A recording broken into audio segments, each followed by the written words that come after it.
everyone, and welcome to the channel. I'm back to break down this 8-game NBA DFS slate on DraftKings. Before we get into it, if you do enjoy the content at any point in this video, if you could leave a like on this video, subscribe to the channel, hit the notification bell, that would be greatly appreciated. And if you are interested, I do offer an NBA DFS package over here on Patreon, where you can get access to my premium NBA projections, NBA data sheet, player stats, team stats, play con, text stats, so you can figure out things like, which teams are excelling in the half-court setting, which teams are giving you the most offensive rebounds, which teams are rebounding the best, which teams are good in transition, which teams are bad in transition, so you can get an edge on the field and figure out the best plays in your lineups. I've been playing daily fantasy sports since about 2016. I have been a member of these other big sites where they charge you $40, $50 a month, $30 a month, whatever the fee may be. So I put together a package with all the tools that they offer at a cheaper, more affordable price. And I think there's even some more data, more insight in mine that you won't find elsewhere. So check that out if interested. And then make sure you stay tuned to the end of the video where I'll be giving you my lock of the night. Last time out, we went with Jimmy Butler, priced in the mid 7K range. He went up there and put up 59 DraftKings points, I believe, like around 60 DraftKings points. He absolutely killed it. So looking to keep it rolling with the lock of the night segment at the end of the video. And with that being said, let's go ahead and start breaking down this slate today. So first game on the slate, New York at Charlotte at 7 o'clock. Right now, the top priced guy in this one is Julius Randle at 9.6, which makes a lot of sense because this guy has been an absolute fantasy beast. He continues to produce night in and night out. Game only comes in with a 210.5 over-under, so not exactly going to be the fastest-paced game. 4.5-point spread, so as always in these scenarios, I'm looking to target price tags. I'm looking to target, guys that can get there in a slower-paced game because if it's going to be a slower-paced game, you're going to need all the usage in the world. You're not going to get as many possessions in the game. So Julius Randle at 9.6 does make sense. I'm not too worried about this Charlotte front court. And he's been consistently putting up, 50 DraftKings points. It's just a matter of if we can find someone else later on in the slate with 50 points, 50 DraftKings points upside that's not priced as appropriately, and or is in a faster-paced game. So Julius Randle, you can always have interest in. Just be buyer beware of the pace in this one. Gordon Hayward at 7.9. Continues to be my favorite option on the Charlotte side, and he was priced up to the mid 8K range. You got that price bump down to 7.9, so that's going to make me like him a little bit more. And then LaMelo Ball, RJ Barrett, and Julius Randle are the clear number 1, number 2 options on this Knicks team. Both are getting all the minutes, both are getting all the usage, so you got to have interest in them every time out. It's just RJ Barrett's a little inconsistent. You're looking at either 20 DraftKings points or 50 DraftKings points, it seems.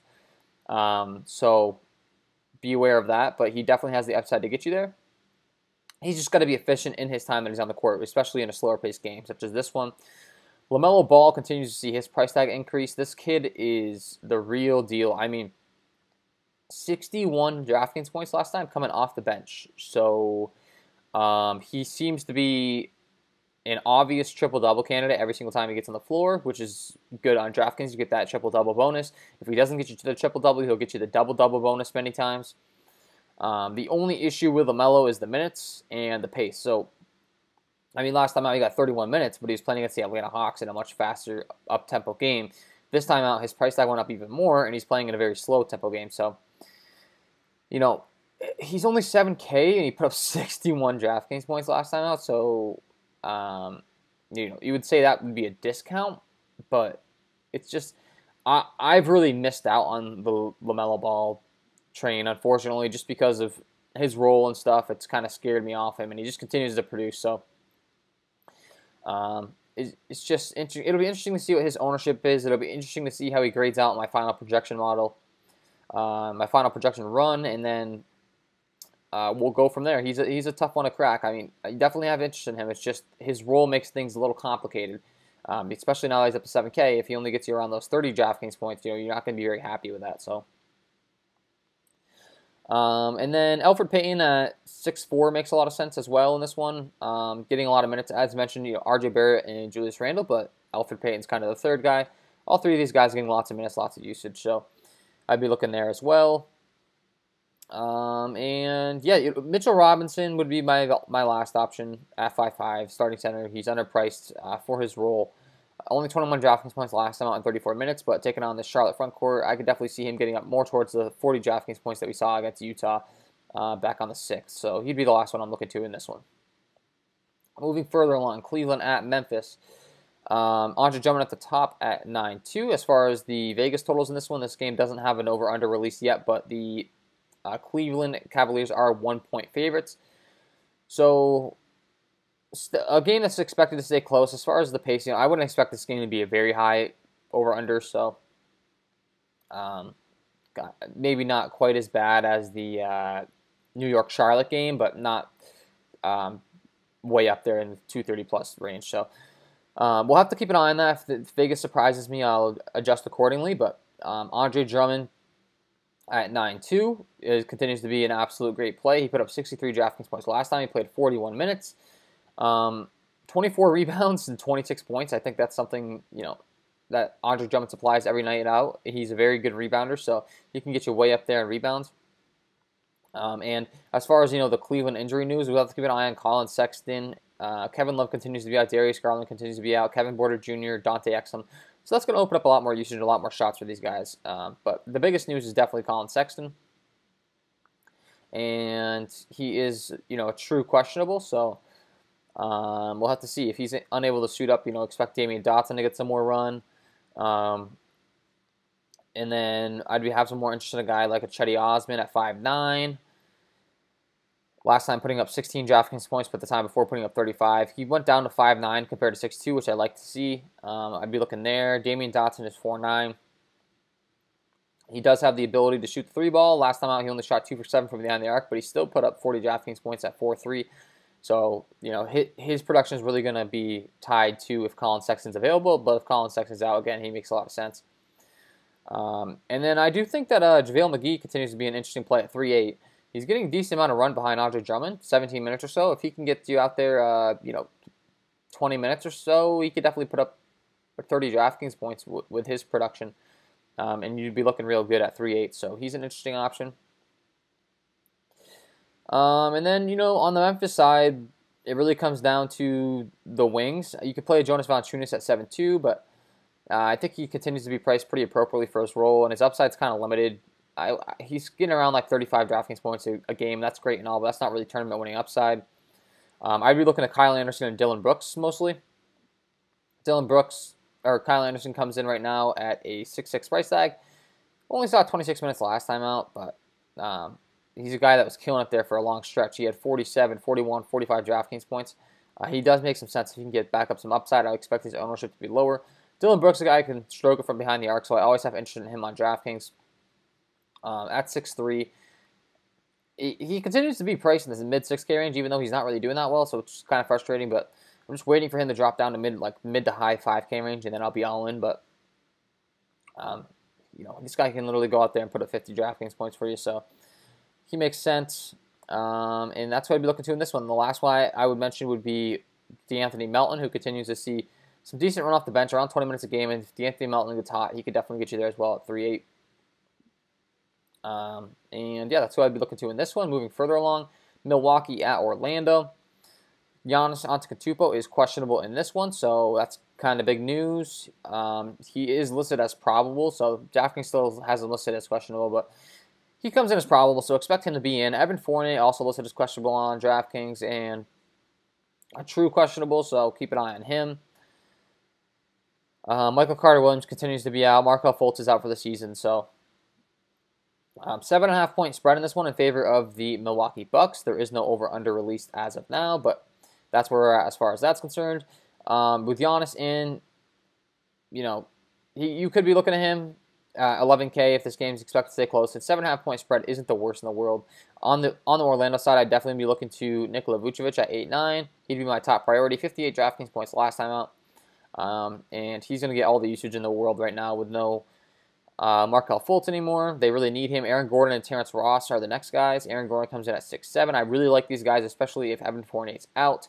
Aaron Gordon finally saw his minutes limit, go bye-bye. They are finally giving him a full run. He's good to go, so I like him a lot. Terrence Ross, same thing. This guy's been absolutely killing it this year. Had a tough shooting time the last 2 games out, but I think we could see him ramp it back up here if there is no Evan Fournier especially.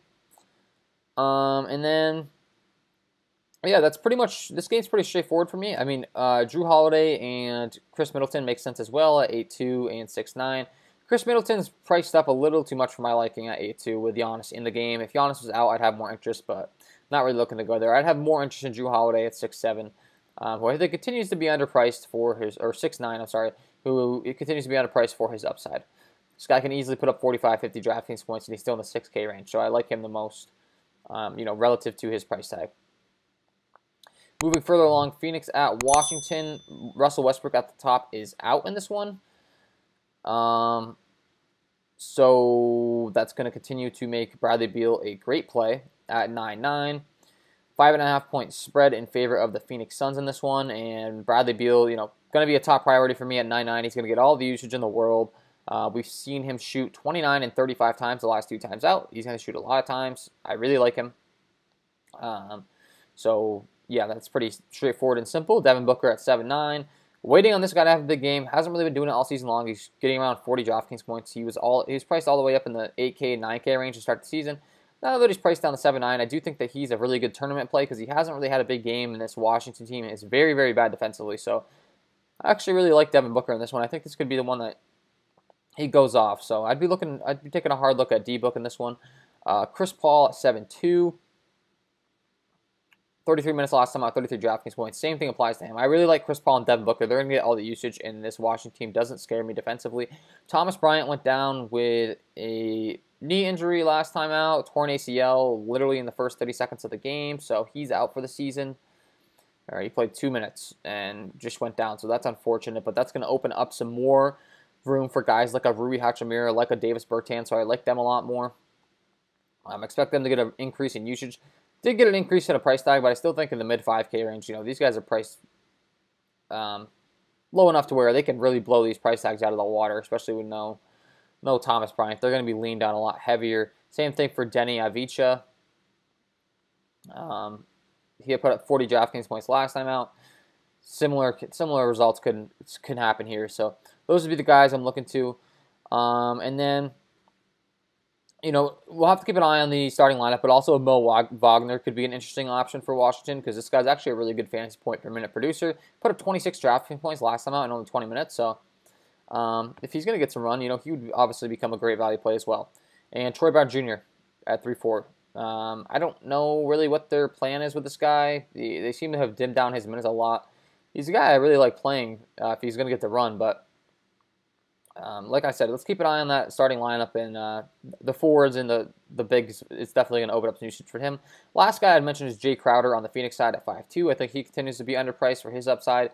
He's getting around 30 minutes a game. We've seen him put up 30, 29 DraftKings points, all the way up to 33 DraftKings points. If he can get high, especially against this Washington team, he can get you more towards the 40-point range, and you'd be happy with that. So Philly taking on Atlanta at the top. We got Joel Embiid, who is questionable. We got Trae Young, who's questionable. We got Ben Simmons, Tobias Harris out. Embiid is officially declared probable. Trae Young is also considered probable. So expect both of those guys to be in. No Seth Curry, no Ben Simmons, no Tobias Harris, which means Joel Embiid is going to be, arguably the top play of the slate. I would say there's really not much battle to be had. It's him and Bradley Beal as far as, injuries being out, no Russell Westbrook, but Joel Embiid, a much different case. Number one play on the slate as far as I'm concerned, not even close. He's going to get all the usage in the world. They desperately need him to go off. Get a lot of him in your lineups. And then all this Philly value. I mean, Shake Milton's even out. So Maxi's going to be a smash play at 4-7.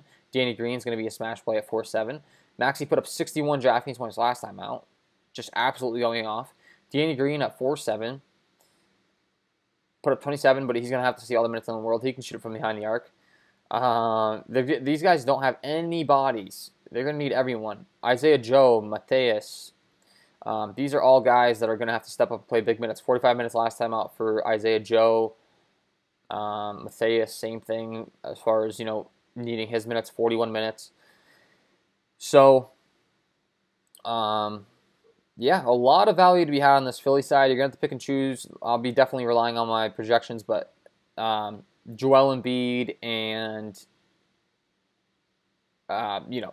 Maxi, Danny Green make the most sense, especially Joel Embiid.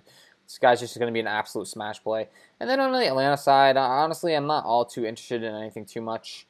Trae Young at 9.4 continues to be an interesting option, just hoping for him to go off. But the production really hasn't been there, honestly. He's been really struggling. I mean,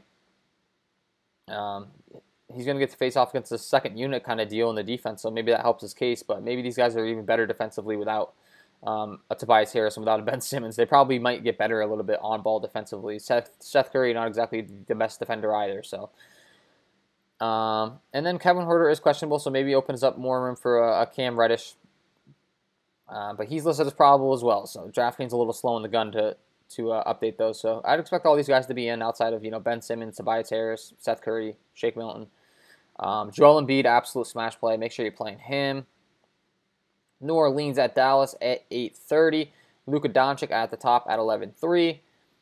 4-point spread in favor of these Dallas Mavericks. No over-under release yet. Luca Dodgers continues to be an absolute beast. His price tag continues to climb, though. Put up 57 DraftKings points last time after putting up 79 and 71. This guy does have literally, 80, 90 point DraftKings upside every time he takes the court. But he's starting to be priced to the point of where he needs to get you there. And we've discussed other guys such as a Bradley Beal, such as a Joel Embiid on the slate that are going to be without some superstars that are going to get a big bump in usage that you might want to be able to prioritize over Luka Doncic just because of the price tag. So Kristaps Porzingis is also questionable. So he might come back, and that's going to make me like Luka Doncic even less. Of course, he's going to be limited. It's his first game back and stuff. It's just while he's out there, they're going to be looking to get him going. Luka Doncic is going to be less of a priority, so I wouldn't like him as much. Brandon Ingram makes a lot of sense on the other side, 8.6. Haven't really seen that big game from him in a while. Consistently putting up mid-40s, but we really need 50-plus from him at 8.6. But I think that he could get there in this one. I do like him. Zion Williamson at 7.8. Same rule applies, and he's at a discount. Just getting around 40 DraftKings points a game, but definitely can get you up more towards the 50, 60 range eventually here. And if he does, you're going to be really happy with that 7.8 price tag. Steven Adams is questionable. And it looks to be a true questionable, so Jackson Hayes and Willie Hernangomez could be interesting value plays if he's out. So yeah, we're going to have to keep an eye on that one. Hernangomez and Jackson Hayes would become, interesting value plays at 3-1 and 3K. Definitely could smash these price tags if they get the right opportunity to. So would like those guys. JJ Redick only at 3.2 is an interesting play. He continues to be priced down more, just literally minimum salary. Shot 4 for 7 from behind the arc last time out. So if he can get it going, at 3.2, he can absolutely tear up that price tag on DraftKings. So, yeah, that's what I'd be looking to in this one. Toronto taking on Portland at 10 o'clock. Dame Lillard at the top at 9.7. This game comes with a 230 over-under, a 5-point spread in favor of the Portland Trailblazers. Damian Lillard and CJ McCollum both are priced way up. Both play a ton of minutes and both have a ton of usage, but in a game where they have to take on the defense, Fred VanVleet, Kyle Lowry, Pascal Siakam, very good defenders. Even though this game has a pretty decent total, I think these guys are priced appropriately, and they're probably not going to reach their ceilings compared to other guys on the slate that we've mentioned, so I wouldn't be looking to go there. On the Toronto side, however, this Portland defense has been very, very bad. I would like a couple of these guys. Chris Boucher at 6K continues to be a guy that always has upside every single time out. It's just a matter if he gets the minutes. 49 and 37 DraftKings points the last 2 games. This guy's an absolute fantasy beast. Like him. Fred VanVleet I like. Kyle Lowry I like. Pascal Siakam I like. All these guys get a ton of minutes, around 40 minutes a game. I don't think they're all going to get there. So, of course, you would want to be playing 1 or 2 in each of your lineups. But all these guys are getting massive minutes, and the Portland defense doesn't scare me. So if one of them can have an upside game, you'd be happy with that. You're just going to have to pick.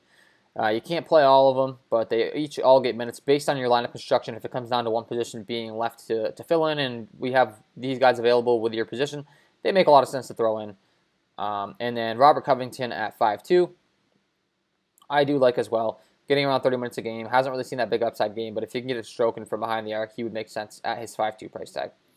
Last game on the slate, Indiana at Sacramento. Domantas Sabonis at 9.3. Comes in with a 225.5 over under. 5.5 point favorites are the Indiana Pacers. So pretty decent pace game, and the Sacramento defense doesn't scare me at all. Pretty bad. Domantas Sabonis, I'm going to have interest in at 9.3. I like him a lot if you can afford to get up to him. 61 DraftKings points last time out. If this guy's going to give you 60-plus DraftKings points at 9.3, you'd be really happy. Malcolm Brogdon continues to be a beast as well at 8.3. Just consistently putting up around 50 DraftKings points. He is priced up a little bit more than I like, though, so I would be looking to more so play a Victor Oladipo priced down at 6.9. You get more than $1,000 discount, and this guy has literally the same amount of upside as Malcolm Brogdon if he can get hot and they keep feeding him the ball, so I like him. Buddy Hield is listed as questionable. So if he's going to be out, that's going to give a big bump to a guy like a Halliburton at 6.2. This guy's been absolutely killing it this year. 27, 37, 44 DraftKings points. If Buddy Hield's out, I'd expect him to get a lot more usage. I'd expect De'Aaron Fox to get a lot more usage. Just Fox was limited recently because of an injury, so we have to keep an eye on that one. He's only been playing 25 minutes a game, so I would have more interest in Halliburton, more interest in a guy like a Marvin Bagley at 5.7, and Rashawn Holmes is listed as questionable. So if he's out, Hassan Whiteside could become an interesting value play as well. At only 4.2, if he's finally going to get the minutes and the opportunity, I would like Hassan Whiteside a lot. 28 DraftKings points last time out. I'd really like him. And then lastly, Bielitsa. If there's no Buddy Hield, that's going to open up some more wing minutes. So I would like Bielitsa a lot at 3.5. And that is my overall breakdown of this 8-game slate. Before I let you guys go, I got to give you my beast, my top play of the night, my lock of the night. Let's get into it.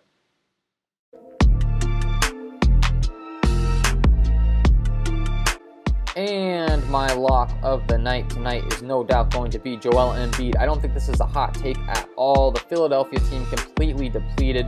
No Tobias Harris, no Ben Simmons, no of those studs that take away Joel Embiid's usage. I think this guy's going to go absolutely crazy out there against this Atlanta Hawks team. Not a good team defensively. Gotta love Joel Embiid. This one at a 9.8 price tag. I'd expect this guy to absolutely just blow his price tag out of the water. We're looking at least mid-50s DraftKings points from him tonight, maybe 60 plus. Love Joel Embiid at this 9.8 price tag and the situation with Philly right now. He is my lock of the night. So there you have it, guys. Joel Embiid, get him in your lineups. Absolutely love him, and that is my overall breakdown, all from me. If you enjoyed the content, if you could leave a like on this video, subscribe to the channel, hit the notification bell, that would be greatly appreciated. And don't forget, I do have my premium projections, all my data sheets, all that good stuff over there on Patreon. Link below in the description if interested. I wish you all the best of luck tonight, and we will see you in the next one.